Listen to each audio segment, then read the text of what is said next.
Shalom, salam sejahtera dalam kasih Tuhan kita Yesus Kristus. Apa kabar jemaat Tuhan?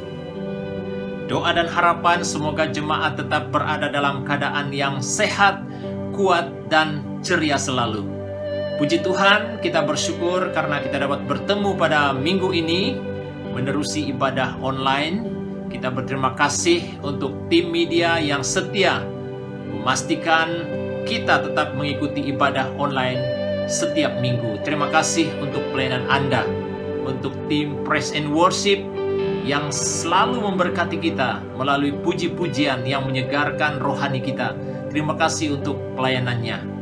Dan untuk tim pendoa yang setia berdoa untuk pelayanan Tuhan, gereja Tuhan, bahkan dunia yang dilanda oleh pandemi COVID-19, mereka tetap setia berdoa untuk kita. Terima kasih sekali lagi untuk pelayanan Anda. Kiranya Tuhan Yesus memberkati. Jemaat yang dikasihi oleh Tuhan Yesus, pasti dalam kehidupan kita dalam beberapa waktu yang sudah berlalu ini, saudaraku, kita mungkin mengalami tekanan-tekanan yang berlaku oleh karena keadaan yang terjadi dalam negara kita, bahkan dunia pada hari-hari ini. Kita tetap berdoa, kita tetap percaya bahwa Tuhan akan melindungi orang-orang yang meletakkan harapannya kepadanya. Jadi kita terus berdoa untuk rakyat negara kita, bahkan penduduk dunia. Kita terus berdoa supaya kita tetap berada di dalam keadaan selamat. Jadi saudara kekasih, kita terus meletakkan harapan kita di dalam Dia. Kita teruskan firman Tuhan. Kita melihat di dalam Kolose pasal yang ketiga. Kita baca ayat yang pertama dan ayat yang kedua. Ya, Kolose 3 ayat 1 dan 2. Kita boleh mengikuti pembacaan ini seperti mana yang sudah ada di screen.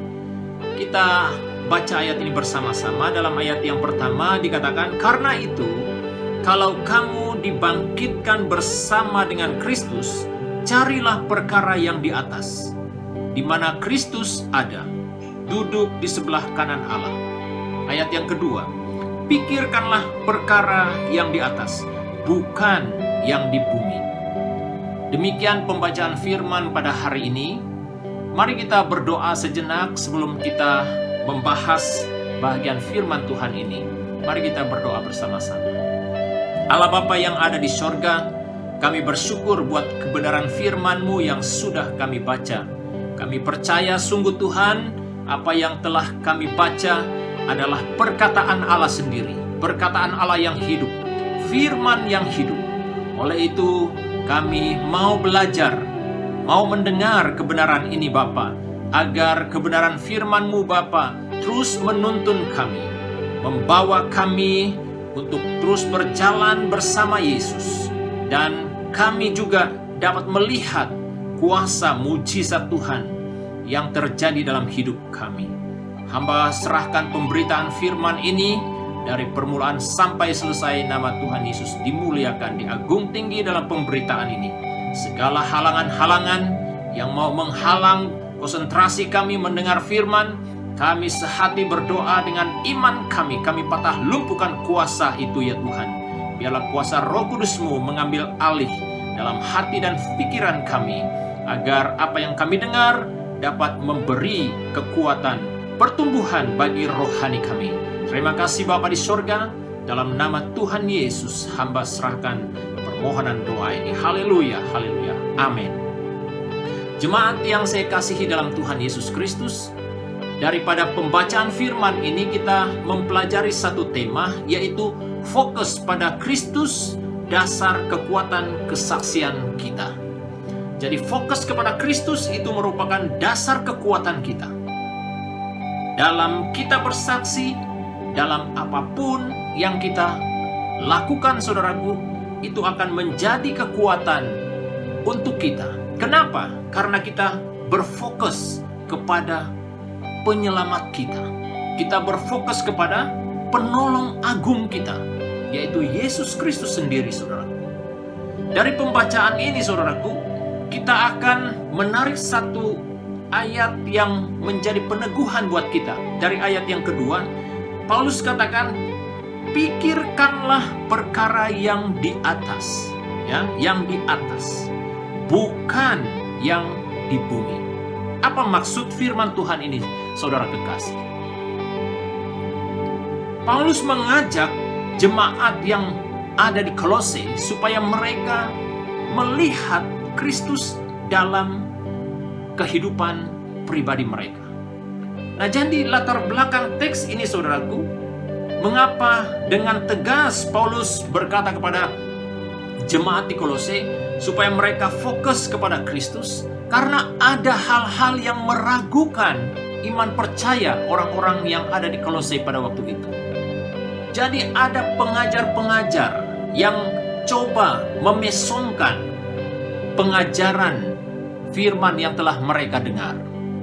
Dan mereka sengaja, saudaraku, meniadakan kedaulatan Allah dalam penciptaannya, dan juga kedaulatan Allah selaku penyelamat, juru selamat dunia.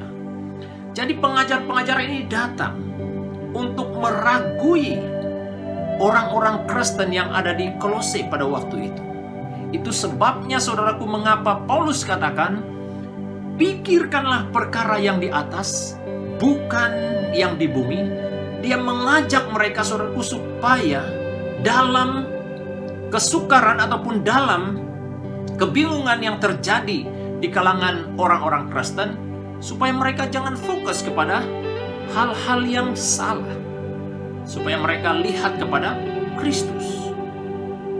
Saudara kekasih dalam Tuhan, bukan hanya pada zaman gereja dahulu ataupun hal yang terjadi kepada jemaat di Kolose, hal-hal yang menyesatkan, bahkan di dunia kita hari-hari ini pun, saudaraku, banyak perkara-perkara yang coba menarik perhatian kita, yang coba mengalihkan perhatian kita terhadap Kristus.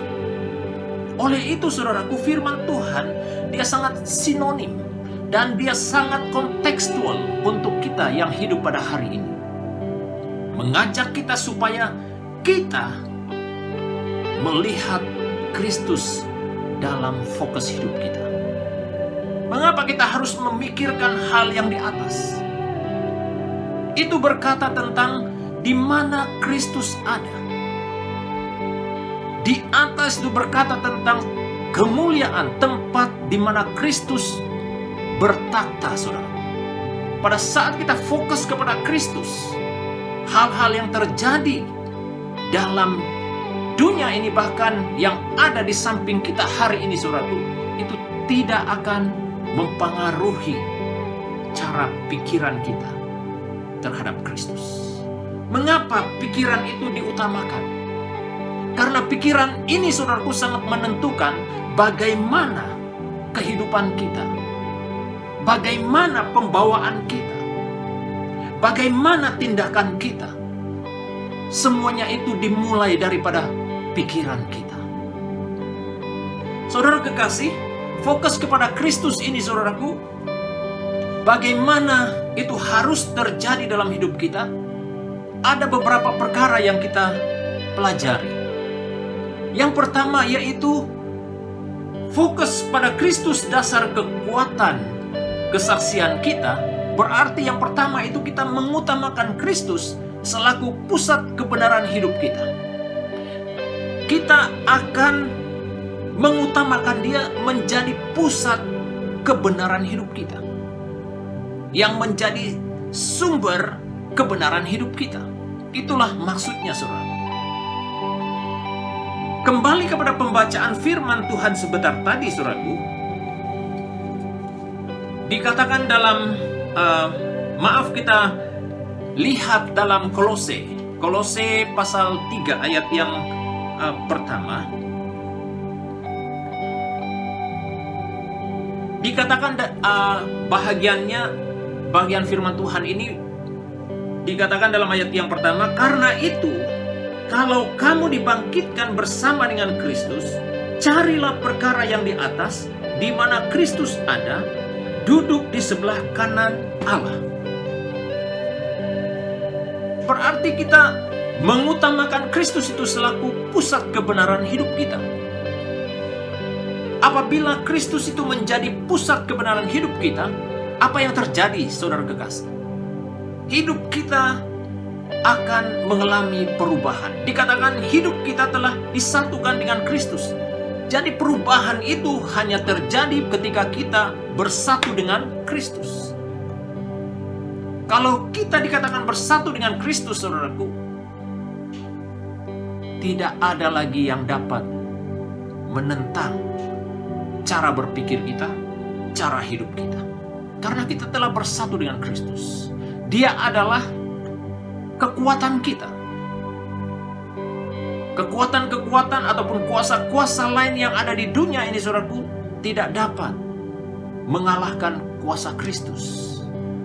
Itulah sebabnya mengapa kita harus bersatu dengan Kristus dalam hidup kita. Karena hidup kita telah disatukan dengan Kristus. Jadi kesatuan dengan Kristus itulah yang dapat memberi kekuatan kepada kita untuk terus bersaksi. Yang dapat membawa kita terus konsisten dalam kita mengutamakan Kristus dalam hidup kita. Dan seterusnya mengutamakan Kristus itu berarti cara berpikir kita, pertimbangan kita harus lahir dari sudut kekekalan dan syurga. Itu maksudnya ketika kita mengutamakan Kristus selaku pusat kebenaran hidup kita, cara berpikir kita itu bukan lagi, saudaraku, hal-hal yang sepele ataupun hal-hal yang bersifat sementara. Tapi itu akan berubah menjadi sesuatu dikatakan sudut kekekalan dan surga. Itulah kekuatan seseorang yang bersatu dengan Kristus. Hal-hal yang dia pikirkan, saudaraku, bukan sesuatu yang bersifat fana ataupun sesuatu yang bersifat sementara, tetapi dia akan mengukirkan pikirannya, membawa dia melihat hal-hal yang bersifat kekal. Apa kira-kira hal-hal yang bersifat kekal? Hal-hal yang berkaitan dengan apa? Kekayaan rohani yang kita miliki. Itulah hal yang bersifat kekal. Yang bukan bersifat sementara, tapi itu bersifat kekal. Jadi kesaksian-kesaksian kita yang kita sampaikan itu, saudaraku, yang didasari dengan Injil, itulah hal yang bersifat kekal. Pengajaran-pengajaran yang dapat meneguhkan, yang dapat menguatkan seseorang. Kesaksian itulah yang akan membawa perubahan kepada seseorang untuk terus-menerus mencari Kristus dalam hidupnya. Itulah artinya, saudaraku, cara berpikir kita. Pertimbangan kita itu berubah. Kalau dulu, saudaraku, kita tidak punya pertimbangan. Apa yang kita pikirkan dulu mengikut cara kita, itulah yang terbaik. Tetapi ketika kita bersatu dengan Kristus, saudaraku, apa yang terjadi? Kita tidak lagi fokus kepada diri kita, tapi kita fokus kepada Kristus dan membawa orang lain untuk melihat Kristus dalam hidup mereka. Saudara kekasih dalam Tuhan, mengutamakan Kristus selaku pusat kebenaran dalam hidup kita ini hal yang harus terjadi dalam hidup kita setiap waktu. Ketika kita mengutamakan Kristus dalam hidup kita, apa yang berlaku, saudaraku? Kita punya kekuatan melawan dosa. Dalam Filipi pasal yang ketiga, ya, saya akan baca bahagian firman Tuhan ini. Filipi pasal yang ke-3 ayat 5 dikatakan,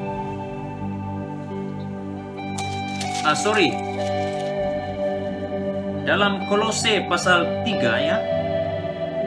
Dalam Kolose pasal 3 ayat 5 dikatakan, karena itu matikanlah dalam dirimu segala sesuatu yang duniawi, yaitu percabulan, kenajisan, hawa nafsu, nafsu jahat, dan juga keserakahan yang sama dengan penyembahan berhala. Itulah hal-hal yang dapat kita kalahkan, yang dapat kita patahkan kuasanya ketika kita mengutamakan Kristus selaku pusat kebenaran hidup kita. Kita tidak lagi berkompromi yang namanya dosa, saudara. Tapi kita di sebalik itu memiliki kekuatan untuk menentang dosa itu dalam hidup kita. Seperti yang dikatakan oleh firman Tuhan tadi dalam Kolose pasal 3 ayat 5. Karena kita telah apa? Kita telah mematikan diri kita. Dan kita tidak lagi bakal berkompromi dengan dosa dalam hidup kita. Seterusnya, saudaraku, mengutamakan Kristus selaku pusat kebenaran dalam hidup kita, itu berarti kita menghiasi hidup kita dengan watak Kristus. Tadi kita mengalahkan dosa karena kita telah dimatikan oleh perbuatan, kita telah mematikan dosa yang menguasai kita. Dan sekarang, saudaraku, kita menghiasi hidup kita dengan watak Kristus. Dalam Kolose pasal 3 ayat 12 dan 13 dikatakan di sana, karena itu sebagai orang-orang pilihan Allah yang dikuduskan dan dikasihinya, kenakanlah belas kasihan, kemurahan, kerendahan hati, kelemah lembutan, dan kesabaran. Ayat yang ke-13, sabarlah kamu seorang terhadap yang lain, dan ampunilah seorang akan yang lain. Apabila yang seorang menaruh dendam terhadap yang lain, sama seperti Tuhan telah mengampuni kamu, kamu perbuat jugalah demikian. Inilah yang dikatakan, saudaraku, perhiasan Kristus yang dapat mengambil tempat dalam hidup kita. Dikatakan perhiasan Kristus ataupun perhiasan hidup kita dengan watak Kristus itu menjadi sesuatu yang menghiasi hidup kita, saudaraku. Dikatakan kita berkemampuan mengenakan belas kasihan dalam hidup kita. Saudara, inilah yang berita yang kita bawa.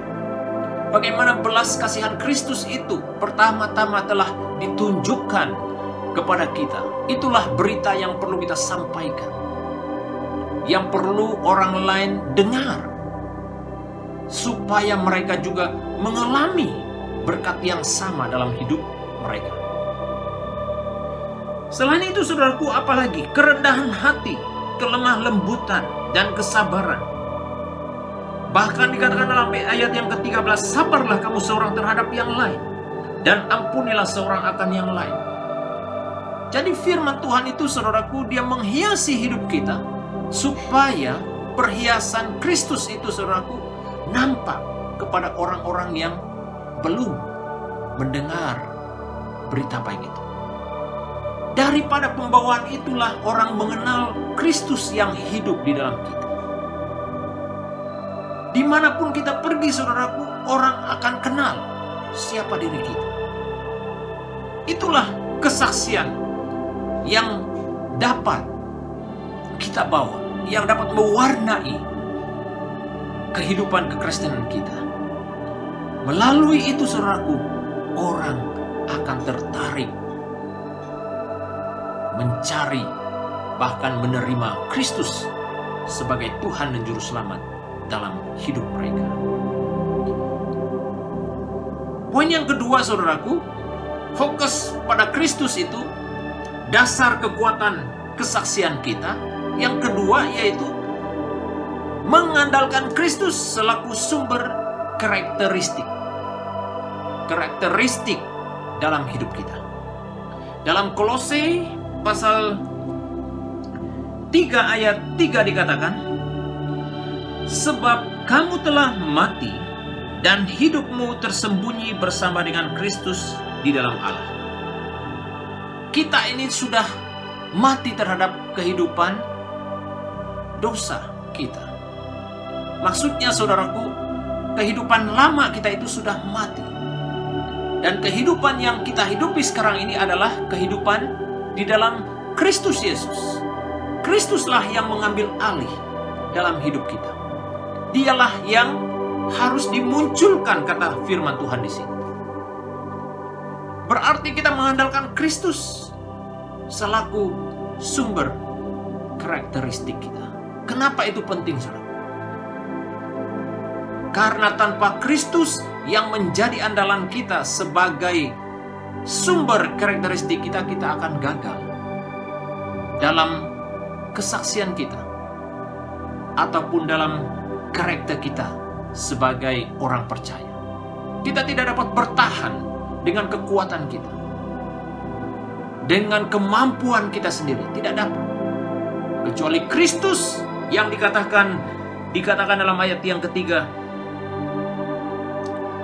sebab kamu telah mati dan hidupmu tersembunyi bersama dengan Kristus di dalam Allah. Hidup kita bukan lagi yang kita tonjolkan, tapi Kristus yang kita tampilkan. Itulah artinya, saudaraku, orang yang mengandalkan Kristus. Orang yang mengandalkan Kristus itu berarti teladan Kristus itu sebagai dasar untuk kita membangun karakter kita di tengah masyarakat. Saudaraku, orang-orang yang ada di tengah-tengah masyarakat kita pada hari-hari ini, tidak semuanya orang-orang yang kenal Kristus. Apakah kemunculan kita itu, saudaraku, dapat memuliakan Kristus? Melalui pribadi kita, saudaraku, orang yang ada di sekitar kita diberkati.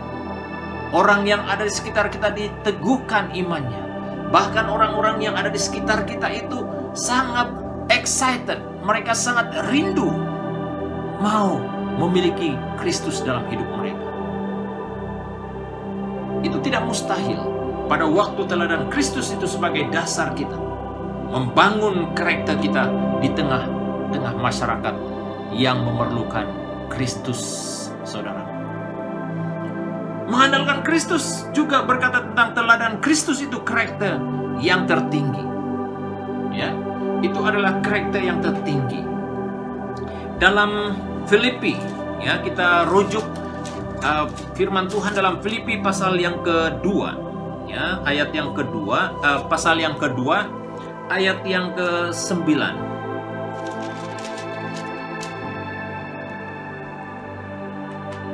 Dikatakan dalam ayat yang ke-9 sampai ayat yang ke-11, itulah sebabnya Allah sangat meninggikan dia dan mengaruniakan kepadanya nama di atas segala nama, supaya dalam nama Yesus bertekuk lutut segala yang ada di langit dan yang ada di atas bumi dan yang ada di bawah bumi, dan segala lidah mengaku Yesus Kristus adalah Tuhan, bagi kemuliaan Allah Bapa. Haleluya. Itulah yang terjadi pada saat seorang itu mengandalkan Kristus, teladan Kristus, karakter Kristus itu menjadi pegangannya, menjadi dasarnya, karena karakter Kristus yang tertinggi, saudara. Dia telah mengosongkan dirinya, kata firman. Berarti, saudaraku, Kristus dalam kemanusiaannya, saudaraku, dia benar-benar melihat Allah Bapa yang dia andalkan, yang dia yakini dapat menguatkan, memampukan dia melawan segala hal-hal yang tidak adil di atas permukaan bumi ini. Jadi teladan Kristus itu sendiri, saudaraku, yang harus kita pegang, yang harus kita jadikan modal, yang harus kita jadikan dasar kita, supaya kita dapat bertahan dalam dunia yang sangat mencabar hari-hari ini. Berarti yang ketiga, yang terakhir, mengandalkan Kristus dalam arti kata menghambakan diri, ya. Seperti mana Kristus telah menghambakan dirinya, dalam arti kata, saudaraku, dia benar-benar merendahkan dirinya, Dia tidak melakukan segala sesuatu itu menurut kemahuannya, tetapi dia tunduk kepada kemahuan Allah Bapa di sorga. Inilah teladan yang perlu kita ikuti, saudara. Bagaimana sikap kita terhadap Kristus dalam pembawaan kita setiap hari? Apakah kita memiliki karakter itu? Memiliki sikap Kristus itu, tunduk kepada Allah Bapa dalam hidup kita. Dalam kita terus mencari Tuhan, dalam hidup kita setiap hari, apakah kita terus memiliki sikap itu? Kristus sendiri dia telah melakukan. Dia telah menunjuk teladan itu kepada kita. Itu sebabnya, saudaraku, tidak ada alasan bagi kita untuk tidak fokus kepada Kristus dalam hidup kita. Karena fokus kepada Kristus itu sendiri, saudaraku, menjadi kekuatan untuk kita terus bersaksi, bertahan dalam iman percaya kita kepada Kristus. Yang terakhir, saudaraku, ketika kita menumpuhkan pandangan kita terhadap Kristus, ada kekuatan dalaman yang akan muncul saat kita berhadapan dengan tantangan dan cabaran dalam hidup kita. Saudara kekasih yang saya cinta dalam Tuhan Yesus Kristus, tantangan hidup kita hari-hari ini sangat kuat. Kita tidak dapat berhadapan dengan situasi itu menggunakan kekuatan kita. Kita tidak mampu hadapi semuanya dengan kemampuan manusiawi kita. Kita memerlukan Kristus dalam hidup kita. Itu sebabnya mengapa kita harus fokus dalam hidup kita terhadap Kristus. Karena dia adalah sumber kekuatan kita. Demikian pembacaan penyampaian firman Tuhan untuk kita pada hari ini. Doa dan harapan kiranya kebenaran firman Tuhan ini menjadi berkat untuk kita pada hari ini. Jemaat kekasih yang saya cinta dalam Tuhan Yesus Kristus, sebelum kita mengakhiri sesi ini dengan doa, pastor tidak lupa mengucapkan ribuan terima kasih kepada jemaat sekalian yang setia berdoa untuk pelayanan Tuhan di SIB City Life Church Kuala Lumpur. Terima kasih untuk sokongan Anda. Terima kasih juga untuk sokongan Anda dari segi keuangan Anda, melalui persepuluhanmu, melalui persembahanmu, melalui janji imanmu, melalui pemberian kasihmu, apapun bentuk sumbanganmu. Saya yakin sungguh bahwa Tuhan akan melipat gandakan setiap pemberianmu itu, sumbanganmu itu. Kiranya Tuhan Yesus terus memberkati Anda, baik melalui pekerjaan maupun bisnis Anda. Bagi jemaat yang masih meneruskan kuliahnya, anak-anak muda, ya mungkin ada yang meneruskan kuliahnya juga, kita percaya Tuhan akan memberkati Anda lebih daripada apa yang Anda lakukan. Terima kasih sekali lagi atas sokongan Anda. Terima kasih atas perhatian Anda, kesetiaan Anda untuk mengikuti ibadah online setiap minggu. Kiranya Tuhan Yesus memberkati. Mari kita berdoa. Pastor akan pimpin kita di dalam doa. Segala puji, syukur, hormat, kemuliaan kami kembalikan kepada-Mu Bapa di surga atas berkat firman-Mu yang sudah kami dengar.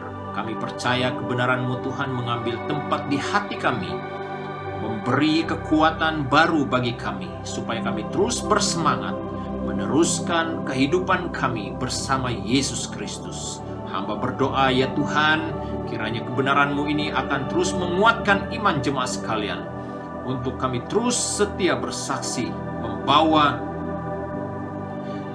nama Yesus Kristus ditinggikan, dimuliakan melalui kehidupan kami. Dimanapun kami berada, kami terus berimpact untuk kerajaan surga. Bapa Surgawi, hamba mau berdoa buat jemaat sekalian yang memberi pemberiannya untuk pelayanan-Mu di SIB City Life Church Kuala Lumpur, baik melalui persepuluhannya, baik melalui persembahannya, janji iman, pemberian kasih, apapun bentuk pemberian untuk memberi sokongan buat pelayanan Tuhan. Hamba berdoa seperti mana janji-Mu Tuhan, Kau akan melipat gandakan berkat-Mu bagi orang-orang yang setia melakukan bahagiannya di hadapan Tuhan. Terima kasih Bapa di surga. Bapa surgawi, hamba berdoa buat jemaat Tuhan dalam pekerjaan mereka mulai pada minggu yang akan datang. Tuhan, kami mohon perlindungan-Mu Bapa di surga, agar terus melindungi jemaat Tuhan. Jauhkan kami Bapa dari segala bahaya sakit penyakit COVID-19 ini Tuhan, yang sudah merebak di mana-mana. Hamba mohon perlindungan kuasa darah Tuhan melindungi jemaat sekalian. Demikian juga jemaat yang mungkin berjauhan daripada kami, dan juga keluarga-keluarga kami yang jauh daripada kami. Kami mohon Tuhan lindungi mereka. Kami tetap berdoa untuk kerajaan Malaysia, bagi mereka yang bertugas di barisan hadapan. Kami mohon Tuhan tolong mereka, kuatkan mereka, supaya mereka ada kekuatan yang ekstra dalam mereka melakukan tugas pekerjaan mereka setiap hari. Terima kasih Bapa di surga. Hamba berdoa juga bagi jemaat Tuhan yang berada dalam keadaan sakit. Kami istiharkan di dalam nama Tuhan Yesus. Tuhan, Kau angkatkan, Kau sembuhkan segala sakit penyakit, agar jemaat Tuhan terus kuat, sehat, dan terus memuliakan Tuhan dalam hidup kami setiap waktu. Terima kasih Bapa di surga, terpujilah nama-Mu Bapa. Kami naikkan doa permohonan kami hanya di dalam nama Yesus Tuhan penyelamat kami yang hidup, yang bertahta di surga. Kami sudah berdoa. Haleluya, haleluya. Amin, amin. Terima kasih jemaat Tuhan untuk kesediaan Anda. Tuhan Yesus memberkati.